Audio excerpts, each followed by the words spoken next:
రేపు రేపు ఓటు ఎక్కడ వేస్తావు? నేను టీఆర్ఎస్కి వేస్తాను. ఎందుకు? ఎందుకంటే మంచి పని చేసినావు. కారు మొత్తం పడుకుందంట, జగ్గు పడుతున్నాడు. మళ్ళీ లేస్తుంది, అది పంచర్ గారు మళ్ళీ లేస్తుంది. కళ్యాణం లక్ష్మి గోవింద్ అయిపోయింది. రైతు బంధు గోవింద్ అయిపోయింది. ఇగో రైతు బంధు గోవింద్ అయిపోయింది. 4000 పింఛన్ అది దొంగ అది అయిపోయింది. ఏమి ఇస్తాడు ఆయన? 1 తులం బంగారం పోయింది. కళ్యాణ్ కేసీఆర్ కిట్ పోయింది. ఇప్పుడు ఎలక్షన్ కూడా అదే కోడ్ ఉంటేమో అని మాకు పింఛన్ లేదు. 200 ఇస్తున్నాం. 2000 ఏం చేయాలి చెప్పు? కేసీఆర్ మంచిగా కరెంటు పోతుంది, ఏం చేయాలి చెప్పు? ఆయన వస్తే మంచిగా ఉంటుంది. మరి పండుగ మరి ఎవరి దగ్గర కోరుకుంటున్నావు? ఎవరు రావాలని కోరుకుంటే ఏం చేయాలి చెప్పు? కాంగ్రెస్ వాళ్ళు రావాలనుకుంటున్నావా? బీజేపీ వాళ్ళ, లేకపోతే కార్ వాళ్ళ, ఎర్రజెండా వాళ్ళ, ఎవరు రావాలి? ఇప్పుడు ఏంటంటే ప్రజలకు కావాల్సింది ఏంటంటే అభివృద్ధి కావాలి. మెయిన్ అభివృద్ధి జరుగుతలేదు, తెలిసిందా? ఇప్పుడు కేసీఆర్ చేసిండు, కేసీఆర్ చేసిండు, 5 సంవత్సరాలు చేసిండు. ఇప్పుడు రేవంత్ రెడ్డి వచ్చిండు, ఆయన కూడా ఇప్పుడు ఎందుకంటే కరెంట్ది కానీ ఇది గ్యారంటీ ఇచ్చిండు. కొన్ని అవుతున్నాయి, కొన్ని ఏంటంటే కరెంట్ బిల్లు కూడా అందరికి అవుతలేవు సామాన్యంగా. ఇది 200 యూనిట్లు అన్నారు, అది కొందరి వరకే, అందరికి అయితే లేదు సామాన్యంగా. ఎవరో వైట్ కార్డు ఉన్న వాళ్ళకి అది కూడా అయితే లేకుంటే లేదు వాళ్ళకి. ఇప్పుడు అందరికన్నప్పుడు అందరికి ఇవ్వాలా. పేదోళ్ళకే చేస్తా అంటారు వాళ్ళు. చేస్తారని ఇప్పుడే వచ్చింది కాబట్టి 3 నెలలు 4 నెలలు అవుతుంది కాబట్టి కొంచెం టైం పడుతుంది.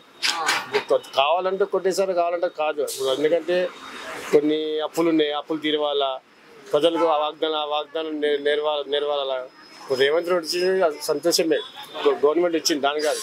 అందరికి అనుకూలంగా నడుచుకున్నప్పుడే ప్రజలు కూడా ఓటేస్తారు. నేను అది పాయింట్. సరే, మరి ఇప్పుడు మొత్తం మీద ఇప్పుడు దేశంలో ప్రధానమంత్రి ఎవరు కావాలంటారు? ప్రధానమంత్రి అంటే రాహుల్ గాంధీ కావాలా. ఎందుకంటే రాహుల్ గాంధీ దేశానికి ప్రాణాలు అర్పిస్తారు. తండ్రి కానీ వాళ్ళ నాయనమ్మ కానీ దేశం గురించి మెయిన్ వాళ్ళు. వీళ్ళు మోడీ వీళ్ళు ఏం చేయలేరు, దేశం గురించి ఏం చేయలేరు. ఖాళీ మొత్తంతో రెచ్చగొట్టడం తప్ప ఏది అభివృద్ధి లేదు, ఏమి లేదు. నోటుకి ఇష్యూ, నోటు ఉంది, అది 500 నోటు, 1000 రూపాయల నోటు కూడా అది. నోటు రద్దు కూడా ఎంతమంది చనిపోయినారు. ప్రజల గురించి ఏం లేదు, అభివృద్ధి లేదు, ఏమి లేదు. ఇక్కడ ఉన్నాడు, ఇక్కడ డెవలప్మెంట్ లేదు, అభివృద్ధి లేదు. ఖాళీ మంత్రి అయిన తర్వాత దానికి అభివృద్ధి చేయాలా అన్ని. అప్పుడు దత్తదేవ్ ఉన్నాడు ఎంపీగా, మినిస్టర్ అయిన పెండింగ్ పెట్టినారు బిల్స్ అన్ని, ఒక అభివృద్ధి కావాలి. ఇప్పుడు కేసీఆర్ 5 సంవత్సరాలు చేసిండు, దాని మధ్య డెవలప్మెంట్ కూడా ఒప్పట్లేదు. ట్రాఫిక్ జామ్ అవుతుంది, ఆ ట్రాఫిక్ 1 వే చేస్తలేరు, అది మాట్లాడతలేరు.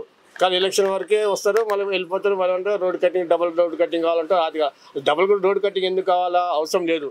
నువ్వు రోడ్ కటింగ్ ఇప్పుడు టౌన్ ప్లానింగ్ కానీ ఏదైతే రోడ్ కటింగ్ కావాలంటే సర్వే చేయాలా. సర్వే ఇప్పుడు రోడ్ ఉంది, 2 రోడ్లు, ఒకటే రోడ్డు పోతుంది, ఒకటే ఖాళీ ఉంది. ఆ రోడ్డుకి ఎందుకు పోతే ట్రాఫిక్ పోలీసులు డిపార్ట్మెంట్ కానీ ఎందుకు చర్య తీసుకుంటలేరు?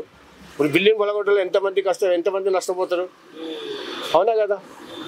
దాని గురించి ఎవరు మాట్లాడతలేరు. ఆఫీసర్లు కానీ అధికారులు కానీ అధికారులు సర్వే చేసిన తర్వాతనే వాళ్ళు దాని గురించి ప్లానింగ్ చేయాలి. ఈ కొందరు కార్పొరేటర్స్ కొందరు ఏం చేస్తున్నారు, డబుల్ రింగ్ రోడ్లు కావాలి. రింగ్ రోడ్లు దేని గురించి కావాలా? పెద్ద పెద్ద సిటీలోనే అయితే లేవు. ఈ బస్సులో రింగ్ రోడ్లు కూడా 1 వే చేయను. 1 వే కానప్పుడు రోడ్ సరిపోతే నీకు ఎన్ని ఫీట్ రోడ్ ఎంత కావాలా దాన్ని బట్టి తీసుకో. దానికి అభ్యంతరం మనకేం ఉండదు. దాని గురించి డెవలప్మెంట్ చేస్తున్నారు. బిల్డింగ్ పలగొట్టాలా. ఈ ఎలక్షన్ మూమెంట్లో బిల్డింగ్ పలగొట్టాలా అంటే ఏ విధంగా అవుతుంది? గవర్నమెంట్ ఒప్పుకుంటారు, కాంగ్రెస్ గవర్నమెంట్ వచ్చింది, ఇప్పుడిప్పుడు వచ్చింది, వాళ్ళ ఫండ్స్ లేవు. పడగొట్టాలని కొన్ని వేల కోట్లు కావాలా. ఎక్కడి నుంచి ఇస్తారు? కార్పొరేటర్ ఇస్తారు, కార్పొరేటర్ పడగొట్టమంటాడు, కార్పొరేటర్ గవర్నమెంట్ కావాలి. ఇప్పుడు పబ్లిక్ కావాల్సింది వీళ్ళు చెప్పాలా. వాళ్ళు మాకు ఇంటిమేషన్ చేయాలి, వీళ్ళు రోడ్ మీద బిల్డింగ్ అవుతున్నారు, ఇంటిమేషన్ లేదు, ఏమి వాళ్ళు ఇష్టం వస్తే ప్రభుత్వం వాళ్ళ ఇష్టం. కార్పొరేట్లో చెప్తే వాళ్ళు వస్తున్న టైంలో వచ్చి 100 ఫీట్లు పోతుంది, 1000 ఫీట్లు పోతుంది, ఇష్టమైన బిల్డింగ్లు పోతే బెదిరిస్తున్నారు. ఆ పద్ధత చెప్పు మరి. అది ఇప్పుడు రేవంత్ రెడ్డి ఏంటి, అధికారం వచ్చింది, అందరికి అనుకూలంగా నడుచుకోవాలి. ఎవరైనా సరే, టీఆర్ఎస్ ఎమ్మెల్యేలు కానీ కాంగ్రెస్ ఎమ్మెల్యేలు కానీ కార్పొరేటర్ ఏదైనా కానీ పార్టీలు వచ్చినా కూడా దాని కాంగ్రెస్ సీనియర్స్ లీడర్స్ అందరు కలిపి నడుచుకున్నప్పుడే పార్టీ బలపడతారు. అది లేదంటే వాళ్ళు ఏం చేస్తారు, ఇంకా వ్యతిరేకపోతారు. వీళ్ళు చేసే పనులు అట్లా దౌర్జన్యం, ఇప్పుడే దౌర్జన్యం చేసి ఇప్పుడు ఎలక్షన్ మూమెంట్లో టౌన్ ప్లానింగ్ పంపించేసి రోడ్ కటింగ్ చేసాము, రోడ్డు మీద చేస్తారు, టౌన్ ప్లాన్ మీ బిల్డింగ్లు పోతే షాపులు పోతే నన్ను బెదిరిస్తున్నారు.